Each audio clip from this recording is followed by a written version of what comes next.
Kita ke berita selanjutnya, Saudara. Insiden kebakaran melanda Pasar Baruga, Kota Kendari, Provinsi Sulawesi Tenggara pada Jumat 3 Desember kemarin. Kebakaran tersebut menghanguskan sebanyak 4 kios pedagang dan api berhasil dipadamkan sekira 1 jam lebih. Informasi lebih lengkapnya akan disampaikan oleh rekan jurnalis kami dari Tribun News Ultra, ada Fadli Aksar yang saat ini sudah tersambung bersama kami. Halo Fadli, selamat siang. Iya, halo Firda, selamat siang.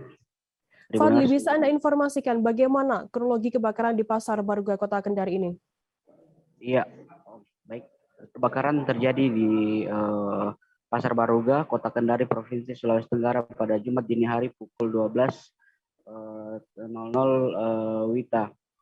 Kebakaran diduga dipicu oleh korsleting listrik dari salah satu kios pedagang. Saat kebakaran, pemadam menerjunkan 3 armada dan puluhan personil untuk memadamkan api. Api berhasil dipadamkan kurang lebih sekitar 1 jam, dan namun pemadam bisa memadamkan api di empat bangunan yang terbakar. Api kemudian padam pukul 2.00 WITA. Gitu. Oke, kemudian bagaimana untuk proses pemadaman yang dilakukan oleh Dinas Damkar Kota Kendari sendiri, Fadli? Ya, pemadam kebakaran sendiri setelah api kemudian merembet ke beberapa kios pedagang, kemudian pemadam kebakaran datang kurang lebih 40 menit setelah api sudah mulai membesar. Pemadam kebakaran kemudian dengan 3 armadanya melakukan pemadaman di Jumat dini hari.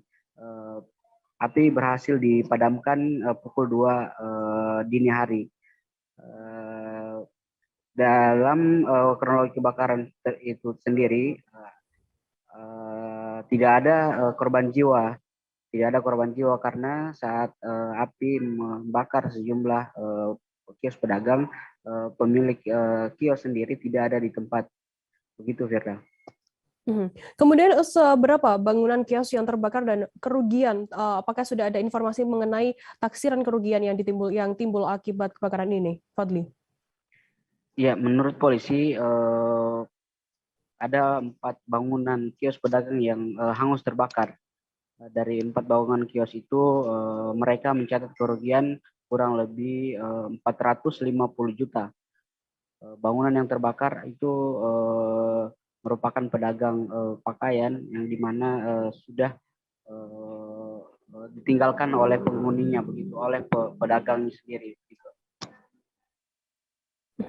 Baik, terima kasih rekan jurnalis dari Tribun News Ultra, Fadli Aksar, atas laporan Anda. Selamat bertugas kembali.